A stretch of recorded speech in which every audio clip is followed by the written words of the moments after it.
지난달 김 씨는 은행에서 대출을 신청했습니다. 평생 모은 돈으로 계약금을 넣고 잔금은 대출로 치를 계획이었습니다. 김 씨는 자신 있었습니다. 신용도 좋고 소득도 있고 다른 빚도 없었습니다. 하지만 은행 직원이 고개를 저었습니다. 대출이 안 된다고, 한도가 부족하다고. 김 씨는 패닉에 빠졌습니다. 잔금을 못 치르면 계약금을 날립니다. 수천만 원이 날아갑니다. 하지만 2주일 후 김 씨는 다른 은행에서 대출을 받았습니다. 조건도 똑같았습니다. 무엇이 달랐을까요? 순서였습니다. 대출받는 순서를 바꿨을 뿐인데 성공한 것입니다.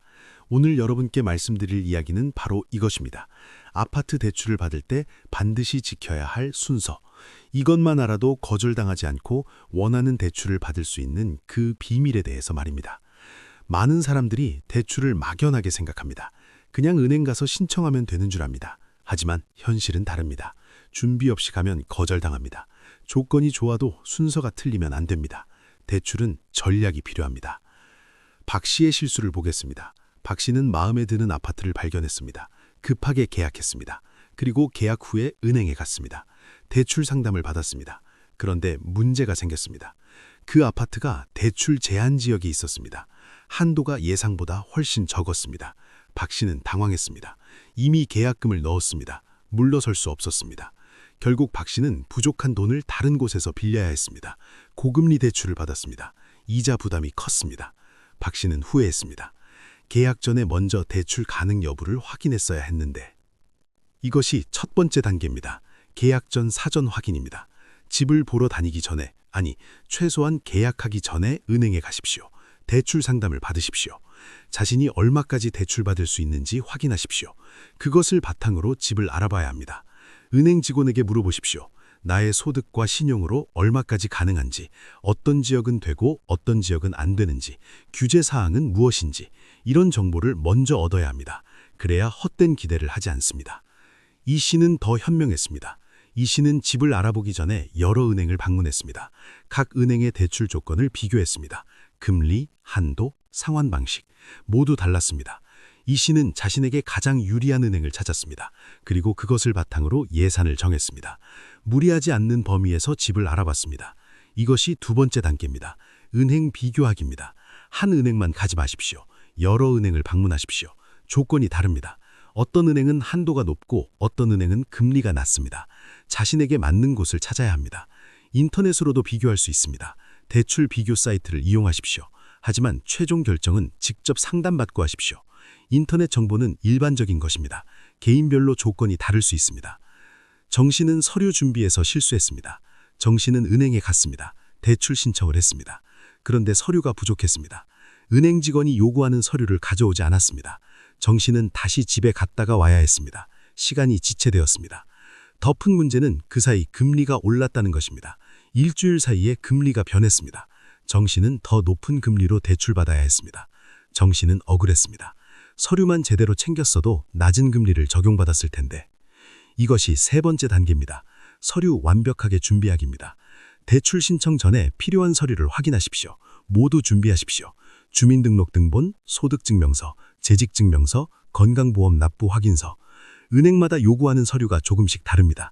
미리 확인하고 준비하십시오. 특히 중요한 것은 소득증명입니다. 직장인은 원천징수 영수증이나 급여 명세서가 필요합니다. 자영업자는 소득금액 증명원, 사업자 등록증이 필요합니다. 은퇴자는 연금 수령 확인서가 필요합니다. 자신의 상황에 맞는 서류를 정확히 준비해야 합니다. 최 씨는 신용관리를 소홀히 했습니다. 최 씨는 대출을 신청했는데 한도가 예상보다 적었습니다. 이유를 물었습니다. 신용점수가 낮다고 했습니다. 최 씨는 놀랐습니다. 빚도 없고 연체한 적도 없는데 왜 낮은지 이해할 수 없었습니다. 알고 보니 신용카드 연체가 몇 번 있었습니다. 깜빡하고 결제일을 놓친 것이었습니다. 며칠씩 늦게 낸 적이 있었습니다. 최 씨는 대수롭지 않게 생각했습니다. 하지만 그것이 신용점수에 영향을 줬습니다. 대출 한도가 줄어든 것입니다. 이것이 네 번째 단계입니다. 신용관리하기입니다. 대출받기 최소 6개월 전부터 신용을 관리해야 합니다. 연체하지 마십시오. 신용카드 결제일을 지키십시오. 불필요한 대출은 미리 정리하십시오. 신용점수를 높이는 것이 대출에 유리합니다. 신용점수는 인터넷에서 무료로 조회할 수 있습니다. 정기적으로 확인하십시오. 낮다면 올릴 방법을 찾으십시오. 신용카드를 적절히 사용하고 공과금을 제때 내며 금융거래를 성실히 하면 올라갑니다. 강 씨는 DTI를 몰랐습니다. 강 씨는 소득이 충분했습니다. 신용도 좋았습니다. 하지만 대출이 거절되었습니다. 이유는 DTI 때문이었습니다. 총 부채 상환 비율, 소득 대비 부채 상환액 비율입니다. 강 씨는 이미 다른 대출이 있었습니다. 자동차 할부금도 있었습니다. 이것을 합치면 소득의 상당 부분을 차지했습니다.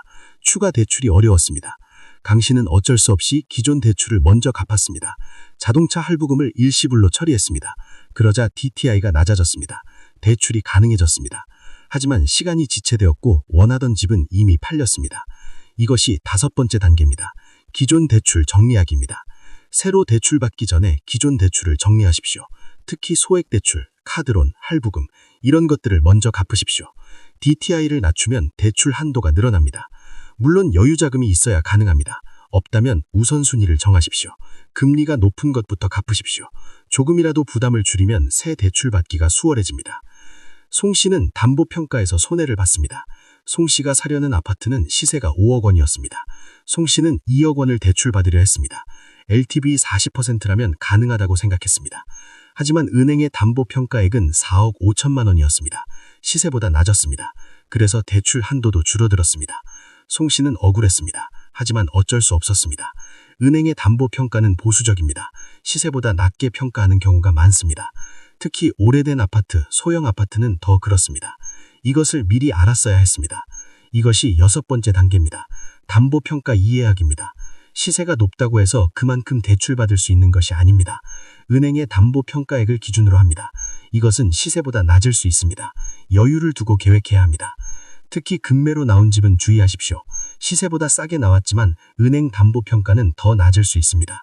실제 구입 가격과 담보평가액의 차이가 크면 자기 자본을 더 많이 준비해야 합니다. 안 씨는 타이밍을 놓쳤습니다. 안 씨는 모든 준비를 완벽하게 했습니다. 서류도 챙기고 신용도 관리하고 기존 대출도 정리했습니다. 하지만 막상 대출 신청하려는 순간 규제가 강화되었습니다. 정부가 대출 규제를 발표한 것입니다. LTV가 낮아졌습니다. DTI도 강화되었습니다. 안 씨가 받을 수 있는 한도가 줄어들었습니다. 계획이 틀어졌습니다. 안 씨는 후회했습니다. 조금만 빨리 신청했더라면. 하지만 이미 늦었습니다. 규제는 즉시 적용되었습니다. 이것이 7번째 단계입니다. 타이밍 놓치지 않기입니다. 준비가 되면 빨리 실행하십시오. 대출 규제는 예고 없이 바뀝니다. 오늘 가능한 것이 내일은 안 될 수 있습니다. 망설이지 마십시오. 특히 정부 발표를 주시하십시오. 부동산 대책이 나올 때마다 대출 규제가 바뀝니다. 뉴스를 보고 금융당국 발표를 확인하십시오. 불리한 규제가 예고되면 그 전에 서두르십시오. 권 씨는 중개인의 말만 믿었습니다. 권 씨는 중개인이 추천하는 은행으로 갔습니다. 중개인이 대출도 도와주겠다고 했습니다. 권 씨는 편하게 생각했습니다.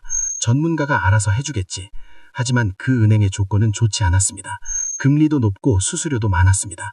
나중에 알고 보니 중개인이 그 은행으로부터 수수료를 받고 있었습니다. 권 씨에게 유리한 은행이 아니라 중개인에게 유리한 은행이었던 것입니다. 권 씨는 손해를 봤습니다. 몇 년간 더 높은 이자를 낼 수밖에 없었습니다. 이것이 8번째 단계입니다.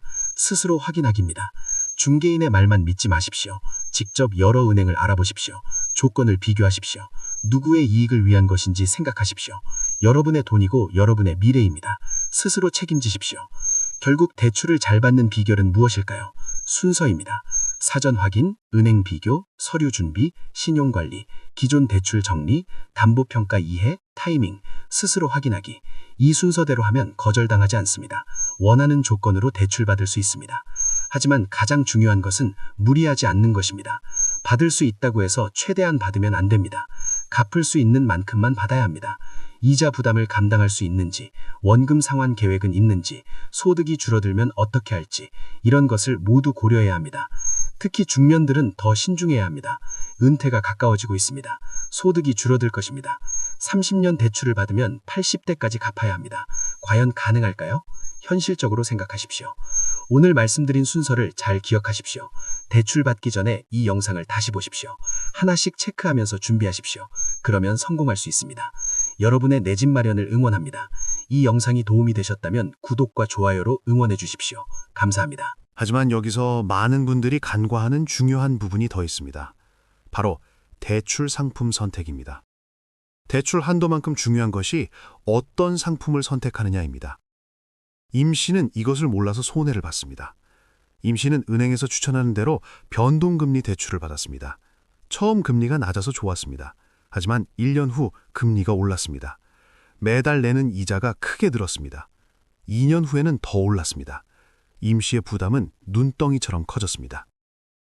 반면 임 씨의 친구는 고정금리를 선택했습니다. 처음 금리는 조금 높았지만 평생 변하지 않았습니다. 금리가 올라도 영향을 받지 않았습니다. 장기적으로 보면 고정금리가 유리했습니다. 임 씨는 후회했습니다. 처음 금리만 보고 선택한 것이 실수였습니다. 이것이 9번째 단계입니다. 금리 유형 신중하게 선택하기입니다.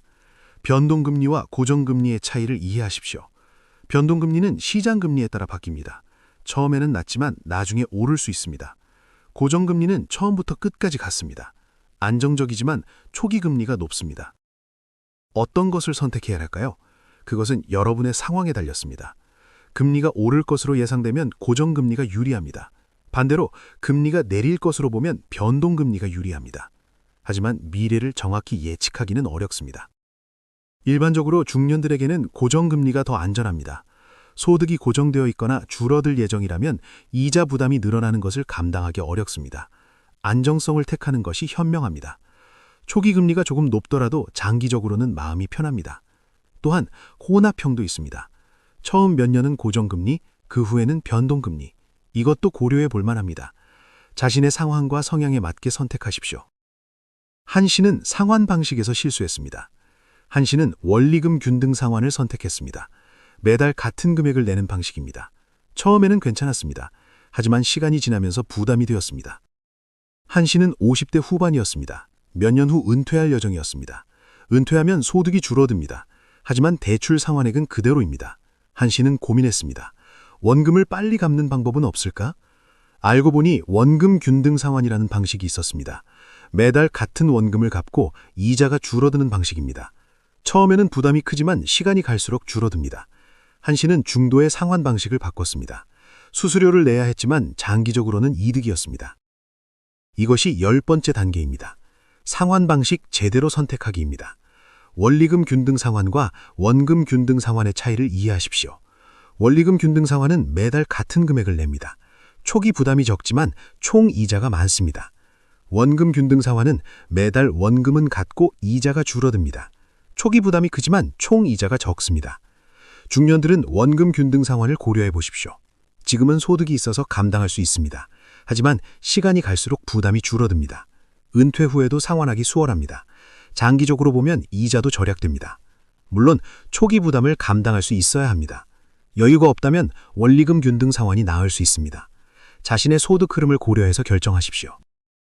조 씨는 중도 상환 수수료를 몰랐습니다. 조 씨는 대출을 받고 3년 후 여유 자금이 생겼습니다. 일부를 미리 갚으려 했습니다. 이자 부담을 줄이고 싶었습니다. 하지만 은행이 수수료를 요구했습니다. 중도 상환 수수료였습니다. 조 씨는 놀랐습니다. 미리 갚는데 왜 수수료를 내야 하나요? 알고 보니 계약서에 명시되어 있었습니다. 일정 기간 내에 중도 상환하면 수수료를 내야 한다고. 조 씨는 계약서를 제대로 읽지 않았습니다. 결국 수수료를 내고 상환했습니다. 조 씨는 억울했습니다. 처음부터 알았더라면 중도 상환 수수료가 없는 상품을 선택했을 텐데. 이것이 11번째 단계입니다. 계약서 꼼꼼히 읽기입니다. 대출 계약서를 반드시 읽으십시오. 금리, 수수료, 중도 상환 조건, 연체 시 불이익, 모든 것이 적혀 있습니다. 모르고 서명하면 나중에 후회합니다. 특히 중도 상환 수수료를 확인하십시오. 없는 상품도 있고 있는 상품도 있습니다. 미리 갚을 계획이 있다면 수수료가 없거나 적은 상품을 선택하십시오. 조금의 차이가 나중에 큰 금액이 됩니다. 계약서의 작은 글자까지 읽으십시오. 이해가 안 되면 은행 직원에게 물어보십시오. 설명을 들으십시오. 납득이 될 때까지 질문하십시오. 여러분의 권리입니다. 배 씨는 보증보험료를 놓쳤습니다. 배 씨는 대출을 받으면서 보증보험에 가입했습니다. 은행이 요구했기 때문입니다. 배 씨는 대수롭지 않게 생각했습니다. 하지만 보증보험료가 만만치 않았습니다. 수백만 원이 나갔습니다. 배 씨는 나중에 알았습니다. 보증보험 대신 담보를 더 제공하면 보험료를 아낄 수 있었다는 것을, 아니면 다른 은행은 보증보험이 필요 없는 조건이었다는 것을 배 씨는 미리 알아보지 않은 것을 후회했습니다. 이것이 12번째 단계입니다. 부대 비용 확인하기입니다. 대출에는 금리 외에도 여러 비용이 듭니다.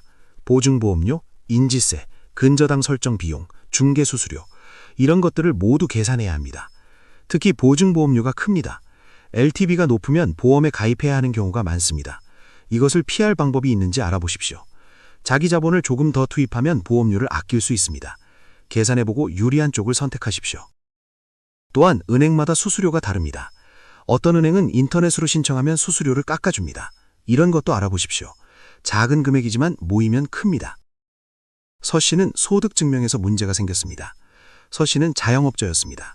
소득이 불규칙했습니다. 어떤 해에는 많이 벌고 어떤 해에는 적게 벌었습니다. 은행은 최근 3년 평균을 봤습니다.